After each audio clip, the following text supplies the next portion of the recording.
What other news we got? I know we saw, this was yesterday we didn't get to. Sounds like Russell Westbrook and the Clippers are done, so. Yeah. Yeah, pardon way. They've been, I mean, Russ is in this interesting part of the former All-Star career where, like, you're just trying not to be on a minimum, right? That's just, like, the game's the game at that point. And he has his $4 million. Like, he opted in at just above, because I think the most vet minimum you can get right now is 3.3. That's what DeAndre Jordan signed for. So him picking up at 4.1, like, gets him that extra $800K, which, as we're saying, give him my money. Yeah, I'll take it. Exactly. But the Clippers, I think, you know, as much as they like him and whatnot, like, it just, there isn't a fit there necessarily, and they're looking to trade him, and there's definitely some Denver interest there, but also there's been Denver interest since, like, the first day of all this. I mean, these things start to take some time. So, like, there is a possibility he could have been part of a Chris Dunn sign and trade thing with Utah. That hasn't been completed yet, so it's all kind of up in the air. But, yeah, they definitely still want to trade him. I just think also right now, like, a lot of business is kind of on pause because people just don't have to do it. Yeah. Right. There's a long off season, and so unfortunately, guys like Gary Trent and Russ and whoever are going to be like hanging in the wind a little bit. But that's just the game. Like, it's the summer. I think that Russ has gotten a bad rap because he went to the Lakers. Because let's talk about the greatest organization ever. He got a bad rap. I know. Going there. Yeah, but I mean that's because of a polarizing figure there. We're going to leave him nameless. But sorry. I was going to come up with a joke, but I couldn't land it. I was going to say, who, Kurt Rambis? No, Jay Moore. No, but last time Russ was on a team when he was a focal point, they made it to the playoffs, and it was the lowly Wizards. You know, and he got Brad Beal. Him and Brad were that was an amazing backcourt. I watched every game. Good one, too. Brad's my guy, so I watched every game. I mean, they had those nice gray jerseys that year. Yes, the triple and Russ with the triple doubles and all that stuff. Like, I just think that when he went to LA, people expected old school Russ, and it's just like he didn't even give that in DC. You know, he had a different stage in his career. It's like when Derrick Rose, you know, took away his athleticism, but he was still Derrick Rose under the rim. You know, like it was different. He changed his game. I just think that you can't expect Russ to give you 20, 28, 12 and 11 every night. You know, and I think if he goes to the Nuggets, I thought he was going to go to the Kings, but if he goes to the Nuggets, I would just expect him to average 7, 7, and 6, something like that. Russ on the Kings would be another great player who operates in the mid range, and they're all going to be. The fit with DeMar is going to be very interesting. They just maximize, just go all in. Yeah, I think so. I think he's going to go to the Kings.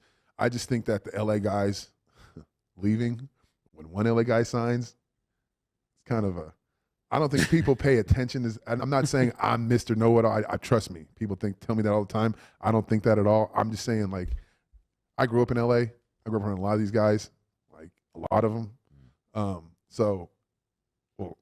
I just don't think that, like, the certain guy on the team is welcoming of others, and he just wants it to be his team. So that's why guys I think are leaving. Wow, Austin Reeves. Jared Vanderbilt, bad guy. No. I'm not talking about him. I'm talking about the other team in LA. I don't even like to mention them. But if the Lakers had the owner, if the Lakers had Steve Ballmer, the mom and pop shop owners they got. Man, don't get me started. I know, but I'm just saying, like, it's just unbelievable. But I think that the guys leaving.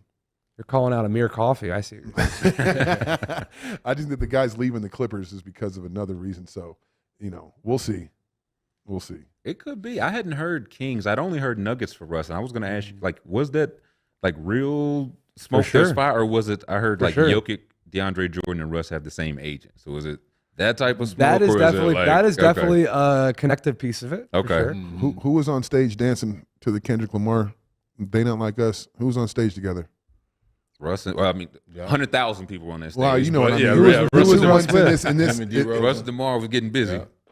So I get what you're saying, and I don't. And like I said, it hasn't happened yet. Yeah, I don't argue because agents, agents are agents, and they'll put guys in the worst situation just because they got paid, and it's like, man, but still, we'll see. Yeah, Denver would be the thing best with fit. Russ.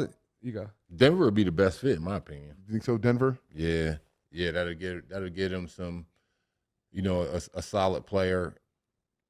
Russ not going to be in this slump forever. No. like as you just said a second ago, like damn, for what, a whole season or two, he averaged a fucking triple-double. Man. For like 3 years straight. Like so, Yeah. he's not going to be in this slump forever. No. So Yeah. I think if he busts out this slump playing with, you know what I'm saying, Joker, Jay Murray, you got Aaron, a good solid power forward, Aaron Gordon. Yeah, that. I mean, I don't know if Reggie Jackson's still there, but I'd say he's an upgrade over. No, Reggie I think They Reggie's set him out of out. there. They traded him to Charlotte. They Yep. said Charlotte. Yep, he in QC now. Yeah. Reggie. Well, I don't know what you're doing, brother, but fam, you got to change because they're exiling you.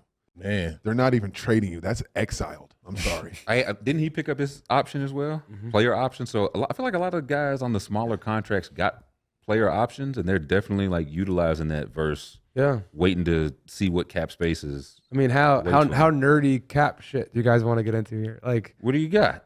the mid-level market is shrunk. Like, if you're not starting and you're not making 20, then like you're probably going to get the mid-level at best. And if you're not getting the mid-level, you are getting the minimum. Mid-level is So- what, like 12? Mid-level this 12? year is 12.8. 12.8. Okay. So I take mid. Fuck it. Yeah, when he was playing, the mid level was like 1.8 or Man, something. say it again, bro.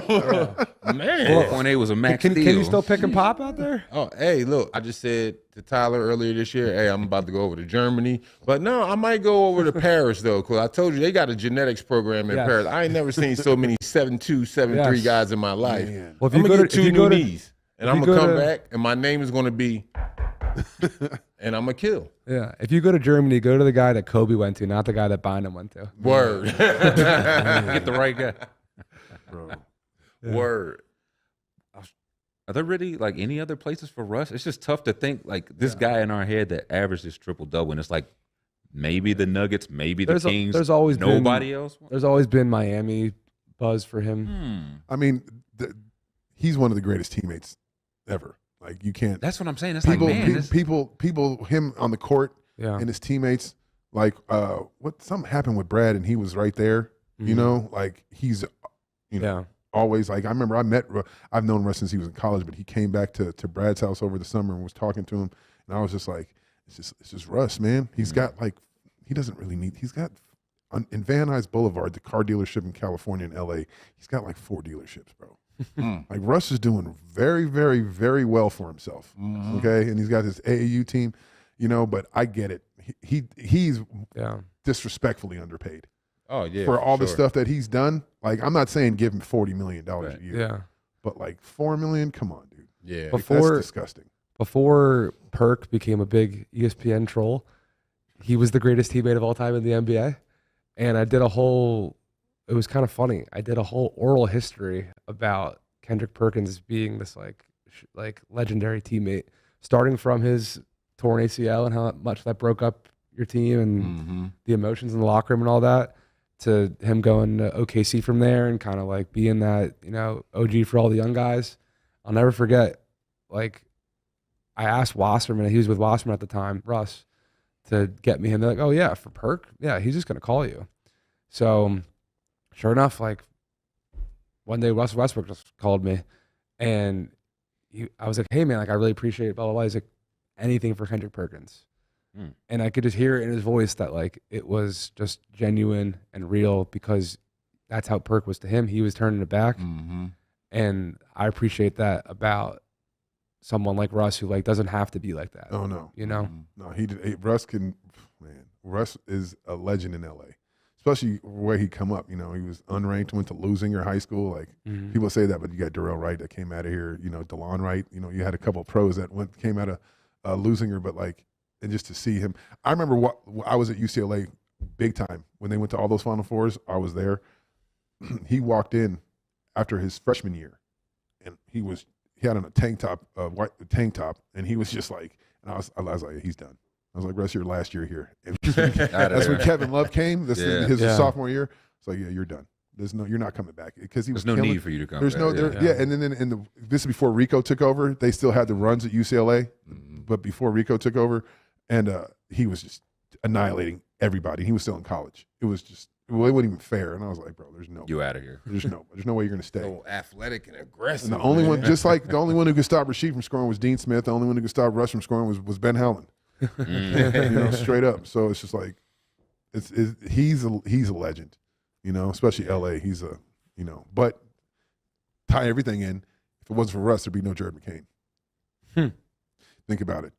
The original. Russ is the one wearing the skirts and the whatever and the fishnet and all that. So Jerry McCain just said, "Hey, this is my guy. I love Russell Westbrook."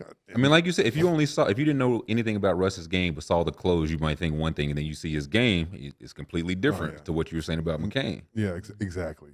They play with so much. Well, Russ plays with so much anger. It's just man. Yeah. So it's scary. Yeah.